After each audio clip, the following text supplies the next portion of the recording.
નમસ્કાર ખેડૂત મિત્રો. તો આજે આપણે એક નવા ફિલ્ડમાં જે આવ્યા છીએ અને સાથે ખેડૂત મિત્ર પણ છે અને વાડીએ આપણે આજે તારીખ છે 7/3/2025. તો આપણે પહેલાં તો ખેડૂતનો પરિચય લઈશું. તો આપણું એક પૂરું નામ જણાવજો. બાબુભાઈ બેસરભાઈ, સ્ટેશન રાથળી. સ્ટેશનની રાથળી કહેવાય. અમારે મોટી રાજસ્થળી ગામ છે, પાલીતાણાની બિલકુલ નજીક અડીને આવેલું રોડ ઉપરનું અહીંયા ખેતર છે. તો અહીંયા આપણે બાબુભાઈની વાડી આવ્યા છીએ અને અલગ અલગ પાકમાં ઘણી પાકમાં એણે અનુભવો લીધા છે જી માસ્ટરના, અને આજે ફરીથી એ લેવા માટે આવ્યા હતા. તો આપણે નજીક જ હતું એટલે એમની સાથે આજે ફિલ્ડની મુલાકાતે આજે આવ્યા છીએ. તો આપણે બાબુભાઈ પાસેથી જાણીશું કે જી માસ્ટર એણે કઈ રીતે અને કેટલા દિવસ પહેલાં કેવી રીતે ઉપયોગ કર્યો હતો, પહેલાં શું હતું અને ઉપયોગ કર્યા પછી એમાં કેવું પરિણામ મળ્યું.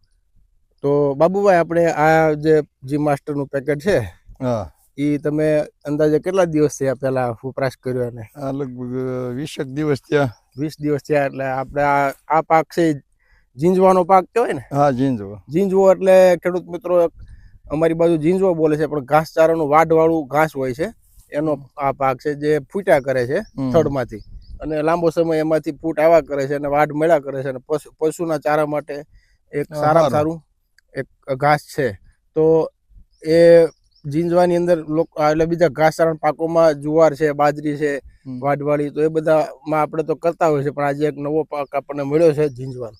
તો એમાં પણ આપણે બાબુભાઈનો અનુભવ આપણને જણાવશે.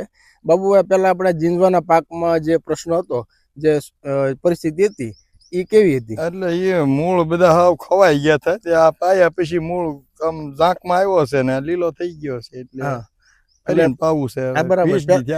20 દિવસ પહેલા આપણે એક વખત પીવડાવ્યું હતું અને આજે બાબુભાઈ ફરીથી જે જી માસ્ટરનું પેકેટ આપણી પાસે લેવા આવ્યા છે. તો આપણે આ ઝીંઝવાનો પાક જોઈએ છીએ. અત્યારે થોડોક તડકાનો હિસાબે તમને કલર વિડીયોમાં ઓલું લાગશે, પણ એકદમ ગ્રીનરી છોડમાં આવી ગઈ છે, જે તમે અત્યારે અહીંયા છાંયેથી બતાવું તો બતાવશે તમને. અને અત્યારે છોડ પણ બહુ સરસ મજાના વિકસીને થઈ ગયા છે. તો 20 દિવસ પહેલા બાબુભાઈ આપણા પાકની અંદર જે નબળાઈ હતી એ અત્યારે ઓછી થઈ ગઈ. હા, સારા થઈ ગયા છે. હા, તો આ ઝીંઝવાના પાકમાં આપણે ટૂંકો અનુભવ આપણે બાબુભાઈ પાસેથી લીધો છે. અને આ અત્યારે જે વાઢેલો ભાગ છે, હા હા, ઈ છે. આમાં પીવડાવ્યું હતું. હા, નવી કોળ. હા, એ બધામાં. એટલે જે નવી કોળ છે, નવી ફૂટ છે, એ તમે જોઈ શકો છો. એકદમ ગ્રીન અને બધી ફૂટ એકદમ સરસ થઈ ગઈ છે. એટલે હવે જે આ પાક તૈયાર થશે એ એકદમ સારો થશે. અત્યારે તમે જુઓ તો અહીંયા આખો છોડ બધો ગ્રીન થઈ ગયો છે. અત્યારે તડકાના હિસાબે તમને એમાં થોડી પીળાશ જોવા મળશે, પણ એકદમ ગ્રીન છે છોડ. અહીંયા છાયાના ભાગે તમને બતાવું. તો બાબુભાઈ, આપણે આ જે બીજા તમે પાકોમાં વાપર્યું છે એમાં પણ આપણે આગળ હવે અનુભવ લેશું તમારો. તો આ ઝીંઝવાના પાકમાં ખેડૂત મિત્રો આપણે સરસ મજાનું આ રિઝલ્ટ બાબુભાઈ આપ્યું છે. અને આ આપણે જી માસ્ટરનો અનુભવ આ ઝીંઝવાના પાકમાં એટલે ઘાસચારાના પાકમાં આપણે ઓછો હતો, આપણે લીધેલો નહોતો. એટલે અત્યારે બાબુભાઈ સામેથી જ આપણને આવ્યા હતા એટલે વાત કરી, એટલે મેં કીધું કંઈ વાંધો નહીં, આપણે અત્યારે રૂબરૂ ફિલ્ડ ઉપર જ જઈને મુલાકાત લઈ અને જોઈએ રિઝલ્ટ.